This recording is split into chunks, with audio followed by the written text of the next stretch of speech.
People say Mr. Bartlett might sue me. Can't sue me because he have me off as a madman, Yeah. right?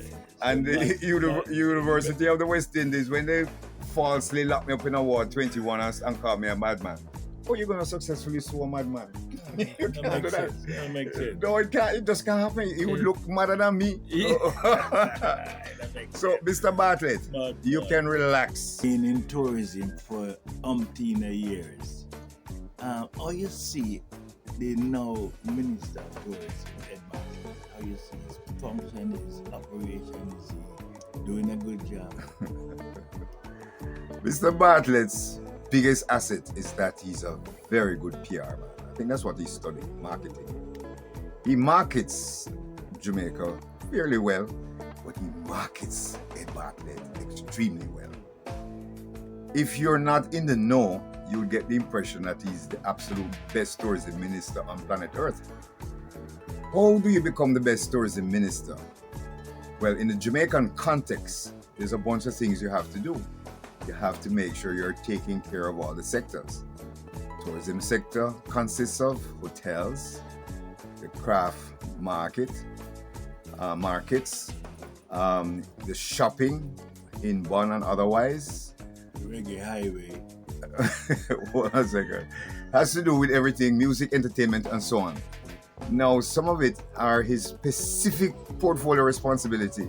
And the hotels hardly ever see Mr. Bartlett. The craft vendors don't remember what he looks like, you know? And a lot of the hotel staff are very disgruntled with their situation. I left the hotel in 2010, and employees are worse off now than they were when I was there because 80% of staff nowadays are hired as casuals, which mean they have absolutely no access to any real benefits like pension scheme, like the maternity leave program or the maternity scheme. They don't contribute to the NIS, so they can't get a housing loan, etc., etc. 80% during my time, it was 0%, right? There was full employment.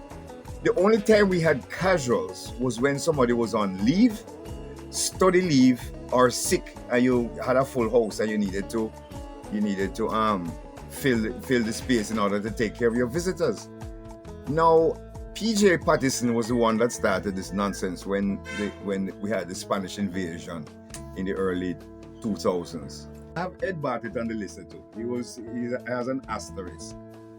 Mr. Bartlett has been treating me very badly for the last maybe 4 or 5 years. I don't know why, because when he was wearing Bata shoes and driving an old car as the Shadow Minister of Tourism, I think I probably was the president of Hotel Association at the time. And from time to time, the man would see me and he and I would talk about tourism, right? I didn't have anything to hide from him. Well, I went through a lot of problems, as you know. Only for something, and when my mom died, I went into depression for about 5.5 years. I didn't go anywhere, spoke to nobody, etc., etc. When I finally came out of it 3.5 years ago, I said, okay, what I'm going to do is to relaunch my company, Peter King Hospitality Services, and I'm going to bring all of these talking heads, these big shots, the Tapanaris in Montego Bay. I said, boy, if I can get Ed to come and be guest speaker, they will all show up. I communicated to Mr.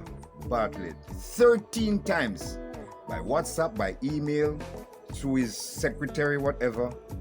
He never even had the decency to respond. He could have said, dog, me now come, or make some excuse that I'm busy or something like that. He never even had the decency to acknowledge my thing. So I said, okay, forget about Ed I Bartlett. think it's because we're Hold on, wait, let me finish. Cornwallians. No, But it's stop this. He do the Same thing to you. me. All right. Anyway, don't take away the point. You run up the clock, break the clock.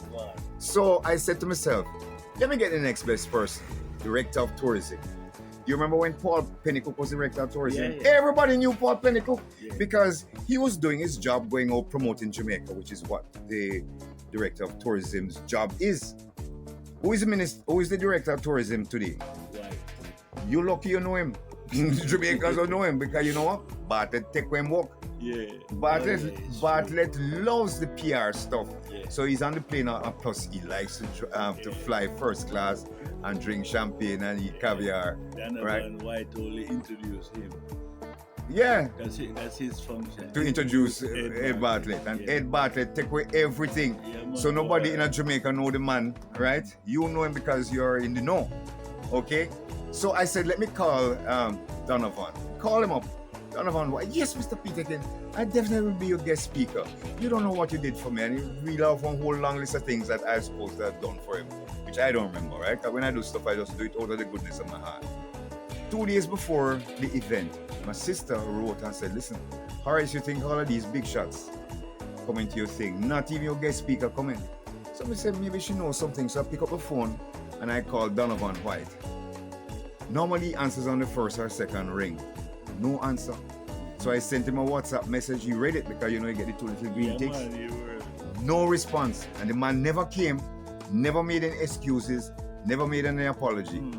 Now, what Bartlett don't know is that I've been in the tourism business much longer than him. I have friends everywhere. Every part of the tourism business I have, including in his bloody office. You hear me? So I know what's going on. Nothing than him, Bartlett, tell the man, don't go. Before he came into tourism, Yes. my cousin was a seller of gasoline, and he was working for the gasoline company, and my cousin trained him in gasoline, and